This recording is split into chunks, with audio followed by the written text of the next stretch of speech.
Praise the Lord. I'm Bishop David G. Evans, and I am so honored to take the time to talk to those of you about something that I think during this time that we're living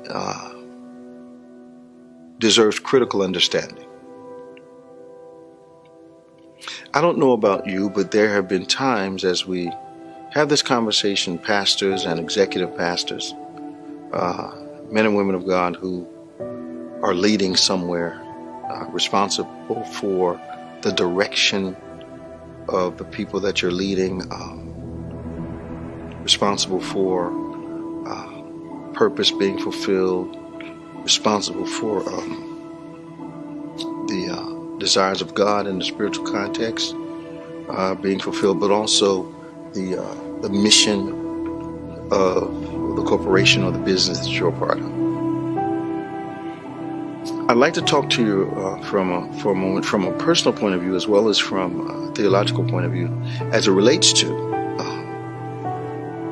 losing your passion for your own vision. There's a couple things I think that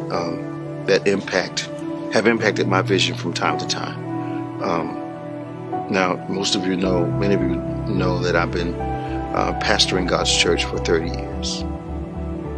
I've been saved since 1976. That's some kind of crazy number.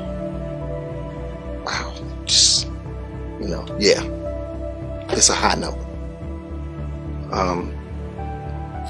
And I would be less than honest if I didn't tell you that during those times, even though externally it looks like God has been unfairly kind to us for 30 years,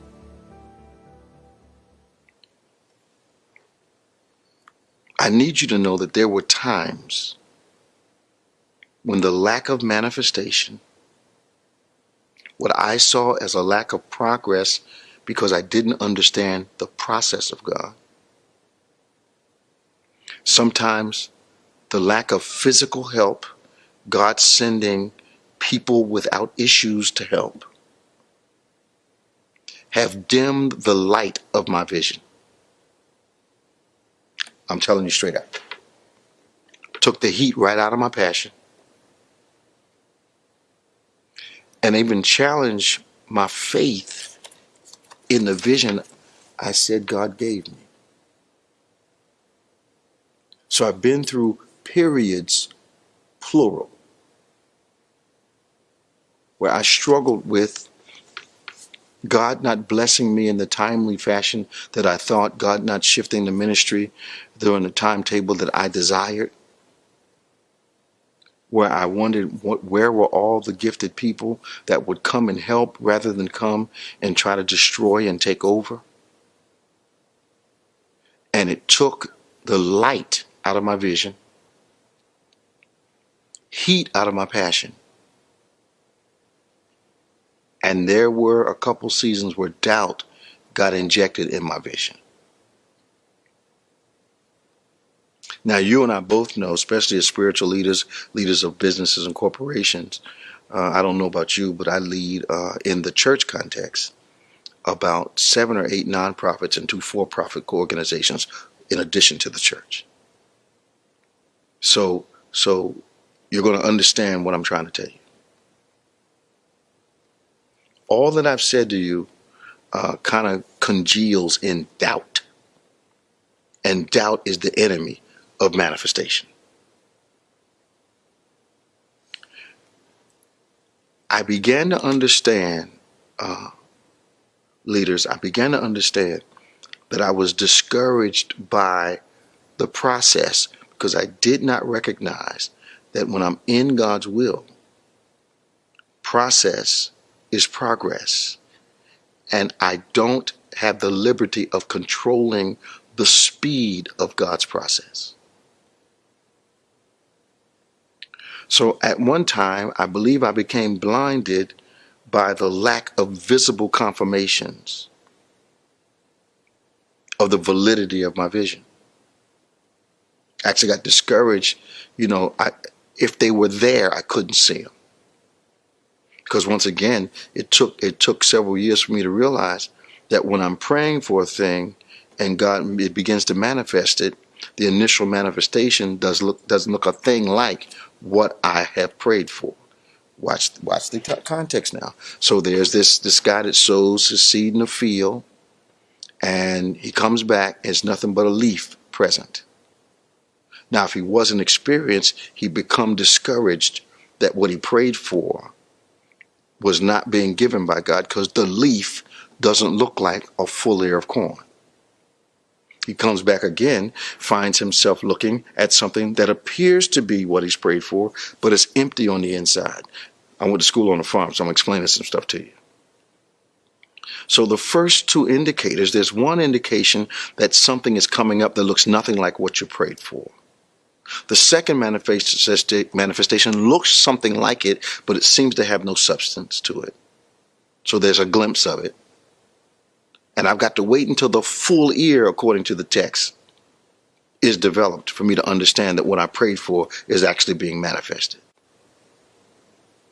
This makes sense. Elisha's big struggle was his journey did not give him any visible evidence that what he had been promised was valid. All he got was discouragement from his contemporaries and even discouragement from Elijah. And Elijah put some details in his contract. If you see me when I go, if you're close enough to see me, if you're close enough to see me when I go, if you see me not just as the lead prophet, but as the father in your life, if you see me as who I am, then I'll be able to make sure you get what you want. So my question for myself was during this time of challenge was, am I ever going to see vision like I'd seen it before? Am I ever going to see again? So God gave me a few things I think I can share with you that I believe will help us get to an answer and get to a recovery of sight. Some of the things we have to overcome, one of those that I was concerned about when I first started pastoring was location. Where I was, and then we grew rapidly, and then we outgrew the location. And then anytime a church grows in location, you shouldn't be surprised when hostility from the community happens. The same community you're helping suddenly becomes hostile towards you. They start to believe that they are entitled to your support, and they're not thankful for it. So they start to make it hard for you to continue to be a blessing where you are. In our context, the town turned against us only because we were bringing so many cars. I understood the discomfort. We were invading the neighborhood 3 or 4 days a week. I understood the discomfort. But the hostility was what I didn't understand, because we were feeding them. We were interceding for their children in school. We were supporting their business. And like God, when we moved to the new location, businesses in the area of the church started going out of business wholesale. A Wawa went out of business. Pizza place went out of business. Diner completely went under. Another diner changed completely in what it in its service and all that, because we fueled the place. Pizza parlors that didn't do much business could count on us on Friday nights and Saturday night, order 5, 10, 15 pizzas for the events that were going on. So we were having an impact. But we felt as though, watch what happened. I felt as though that my location was a problem. And I had to guard my enthusiasm for my own vision. So if you're in a place where you feel like, you know what, God, if I was in another place. No. God's word is clear. He'll bless you where you are. But you must understand that the blessing comes with responsibility. So a change in location is in your future, but when you're dwelling in your now, you have to watch God work it out where you are to give you that experience to help you understand. Now, second thing I think that really messed with me is when any kind of personal hardship came along. I was, my aunt passed away, and my uncle got sick, and my mother got ill, and during those seasons, the personal hardship, while I'm doing the work, caused me some anxiety. So I was successful in ministry, but there were so many challenges in my personal life. I started to question my vision, question my faith, even at times wonder if this was really what God had called me to do. I'm telling you this stuff so you'll understand that these feelings that you get are phases, not conditions. They're phases in your life. They're not conditions. Even if you want to identify them as seasons, seasons pass. So you don't want to react to a phase like it's a condition. You don't want to react to a season like it is a permanent lifestyle. I hope you're getting this. So I started crying for mercy I didn't expect, instead of being content with the mercy that I had. So I'm crying out for God to do something new. And I was kind of ignoring what God was doing as it related to mercy on my life and on the ministry and on the people that I serve. So you'll go through it. It's not a coincidence. What I'm getting ready to tell you is not a coincidence. It's a strategy of the enemy. Your peers and your contemporaries will tell you while you're in a season where you've lost your passion for your own vision to give up. That give up conversation is disguised as spiritual advice. That give up conversation is disguised as spiritual advice. Don't fall for the distraction. I started to discover there are always going to be distracting voices, and that I had to understand what the purpose of those distracting voices was. Because we tend not to understand that God can use people that we trust. The devil can use people that we trust. So someone you respect in the ministry, and you can't be this naive, but I'm going to tell you what's going on when you're going through and you're feeling challenged on every hand and you want some new mercy from God, you become sensitive to the wrong voices. So someone comes along and tells you gloom and doom, and you internalize that nonsense. And then start to change the way you look at your environment. One of my sons called me this morning and said he can remember I didn't know he was pulling up to his church one day. He's pulling up to his church and he was talking to me on the phone. He says, yeah, I'm about to go into my curse. He was talking about his ministry. And I said, if that's the way you've been talking, I'm not surprised that the ministry has not grown like you wanted it to.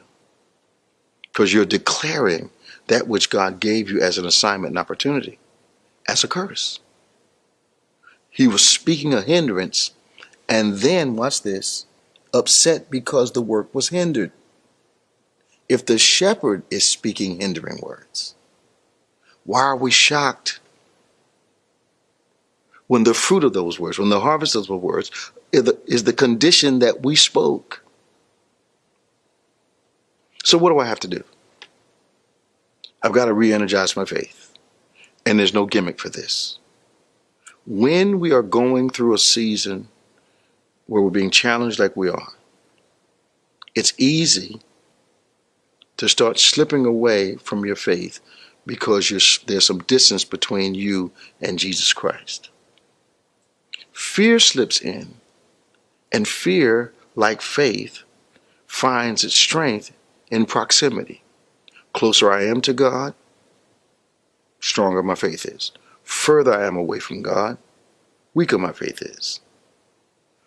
Closer I am to God, fear has almost no impact on me. But when I start slipping away from God, fear starts to become an issue in my life. So if I'm fearful in an area of life and ministry, I know that in that particular area, I may have slipped away from my first work, from my relationship with God.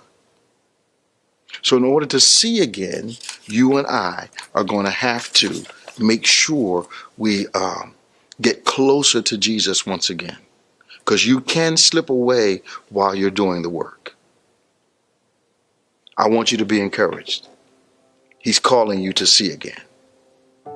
Like Bartimaeus threw aside his garment, I need you to intentionally cast aside, push aside the garment of disappointment that you've been wearing so well. Push aside that garment of failure. Push aside that spirit of fear, because that's not the spirit God has given you. So, man and woman of God, leaders of industry and business, if you're going to shift back to passion, back to enthusiasm, you got to come to Jesus again. It's not the vision, it's the distance between you and Christ that is causing much of your problem. Admit you had a loss of sight like I did. And I told God I wanted my sight back. I've said that 4 or 5 times in 30 years. I want my sight back. I'm reminding you, you can see again. I'm so glad you joined me today. I hope this was helpful. Please write me. Let me know what you think. I want to hear about your vision being restored. And God bless.